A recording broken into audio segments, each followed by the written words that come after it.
This little amp surprised me in both good ways and bad ways, and I'm really trying to figure out whether or not it's worth the 200 bucks. So today we're going to mic up the amp with an SM57, and we're going to compare that to how it sounds plugged in directly to my interface.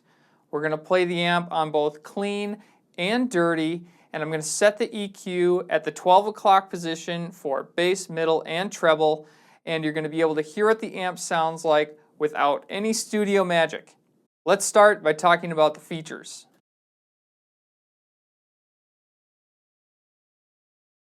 The Orange Crush 20 RT is a 20-watt solid-state guitar amp with an 8-inch speaker. It features a built-in reverb. I'll show you what that sounds like later. It has a pretty heavy-duty strap for carrying around. It's pretty light. And it has that classic orange styling. The amp has 2 channels, clean and dirty. You can switch between the 2 channels either on the top of the amp with your hand, or you can get an optional foot switch. Both channels run off of the same 3-band EQ, which doesn't provide a huge range of adjustment, but it's going to prevent you from making the amp sound bad. Both channels have their own separate volume control, and the dirty channel has its own gain control. The amp has a built-in tuner, which is where the T comes from in the name, Crush 20 RT. I tested the tuner against my Snark, and it seems plenty accurate. The amp does not mute your guitar when you have the tuner activated, just an FYI. This amp does have an auxiliary input, which is super handy for practice. We can play either a song or a backing track through the amp and play guitar at the same time. All we need to do here is plug our phone or whatever device we have into the aux input, turn up the volume, and hit play.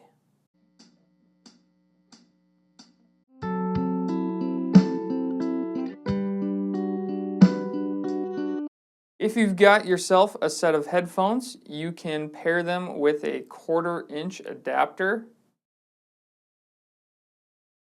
Plug that in to the headphone out on the amp, and now you can practice completely silent and not bother anyone.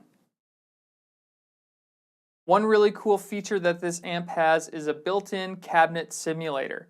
So when we have our headphones plugged into this headphone jack, the sound that we're hearing from our guitar is coming from that cab simulator. So the amp is mimicking what it might sound like plugged into a speaker cabinet.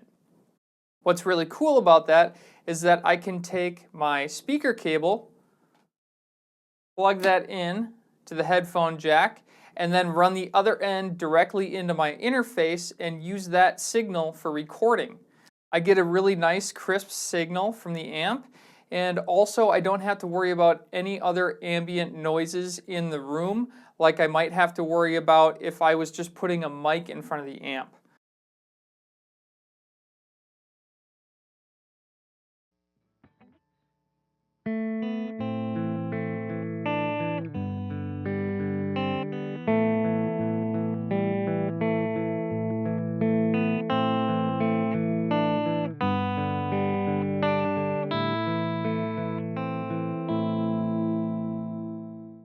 Alright, so I was just doing some sound checking, and I was getting ready to mic up the amp and show you what that sounds like.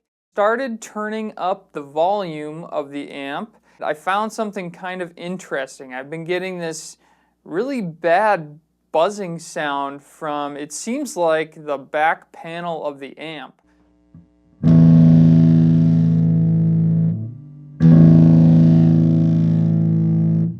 I thought at first maybe it was just the amp rattling on this stand that I have, so I tried putting a blanket under it. That didn't do anything. I also did go around and try to tighten up all the screws that I could, thinking that might help too. I'm trying not to get super obsessed about this, but if you zoom in real close here, I think the problem is how this back panel is attached, because if I press it, it pushes back a little ways. You definitely hear a little bit of a sound when this gets pressed in. So I can imagine when it's vibrating, it's probably just buzzing against this material here. I'm not really sure what I can do about that. Maybe some glue or some foam, I don't know. But I still don't really feel like I should have to do anything on a brand new amp. Anyways, let's move on.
My first impression after hearing the difference between the amp mic'd up versus plugged in direct is that when I have the microphone in front of the amp, it maybe sounds a little bit more muffled than when I'm plugged in directly to the interface.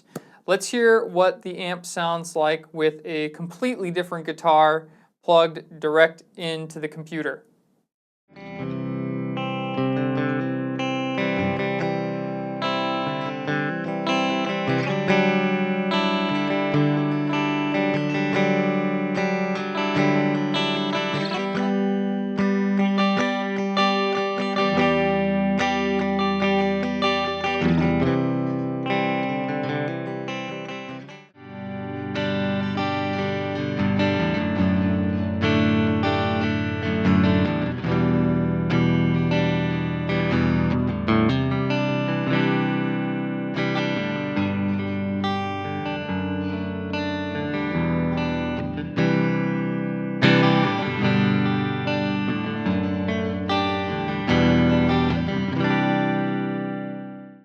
Wow, so far I'm really impressed with how this amp sounds plugged in direct to the interface. We're going to turn over to the dirty channel now and add just a little bit of gain to see what it sounds like with a little bit of crunch.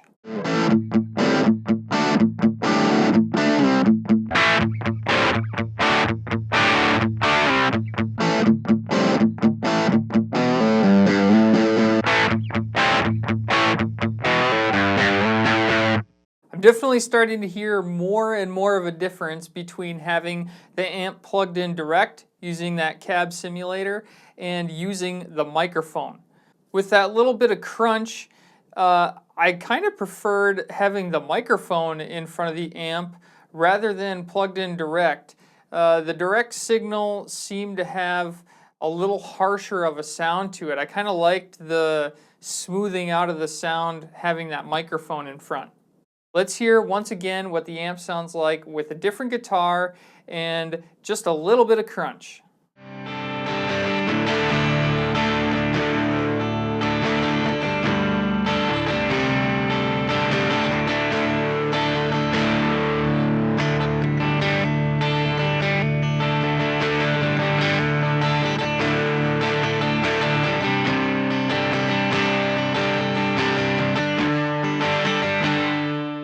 All right, the anticipation's killing me. Let's lean into the gain and see what happens.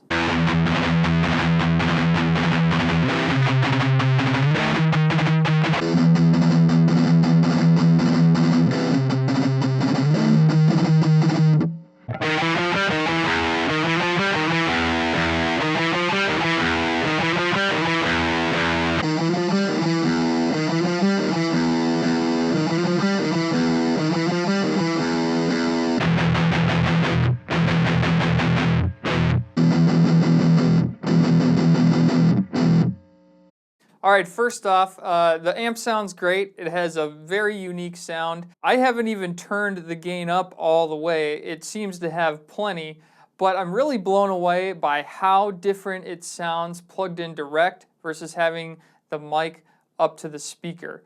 I mean, with this much gain, it almost doesn't even sound like the same amp.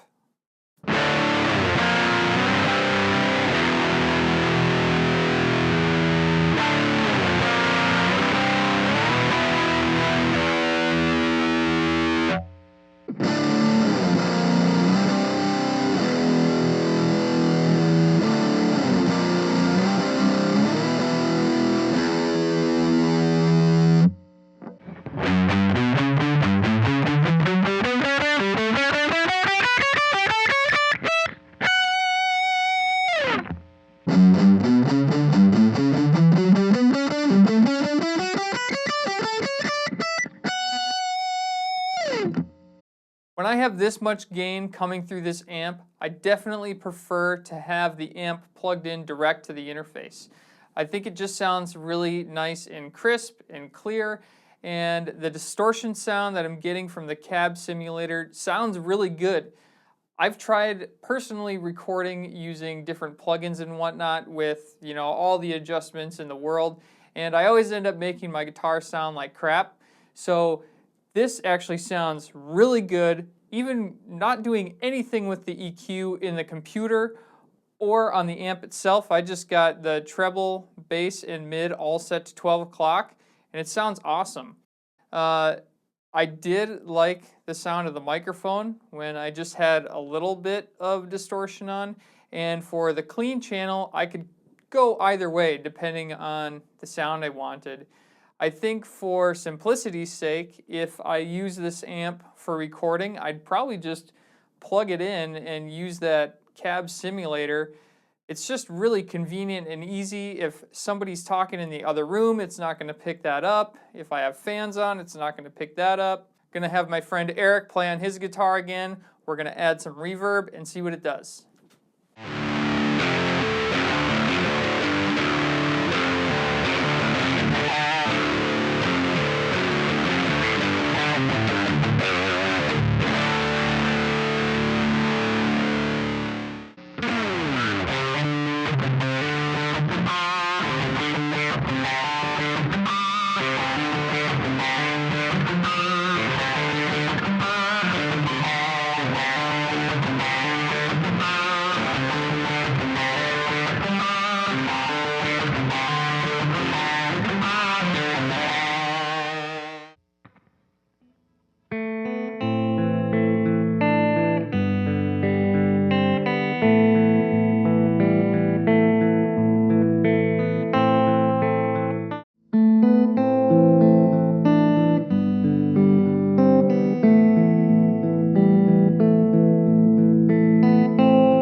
I definitely think this amp is worth the $200.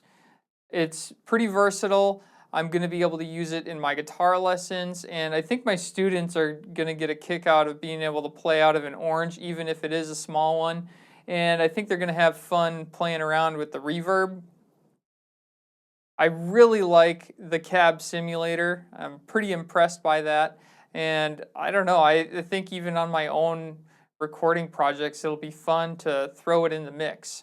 The only negative thing that I have to say about it is that buzzing sound that I'm getting on the clean channel when I turn the volume up. I'm probably going to use this amp for the most part at a low volume, so I'm not going to hear it a whole lot when I'm actually using it, but it's